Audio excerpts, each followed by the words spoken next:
Good afternoon, everyone.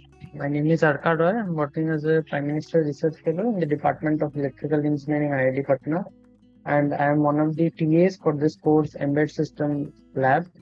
So, in this particular video session, we'll actually be seeing that how to install that Arduino IDE first, and then we'll subsequently will be designing FIR filter using Arduino itself. So this is the installer file that I have just downloaded from internet, and you can download just by typing Arduino IDE download. Just make a Google search. This particular website will come, and then you can just if I just zoom it a bit, so you can just go here and download the latest release. You just click this one, and then automatically the download will be started. Now, after the download is completed, it is a file of around 143 MB. Then you will get the installer file. So let us just start installing the Arduino IDE.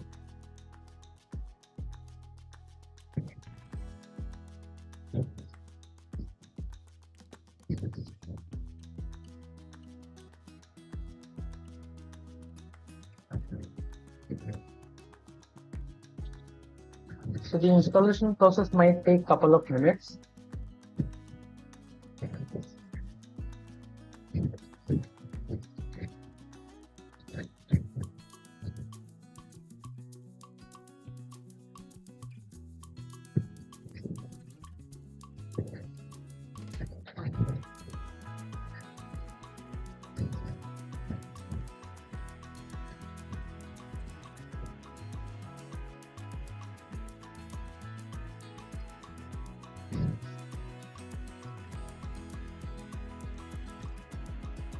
So now you can see that installation is now completed. So let's just click the finish button. And now we'll be able to see that on your desktop. Yeah, so you can see that there is a shortcut application file has been generated over here. So the app has been launched. So let's just go for a minute or two.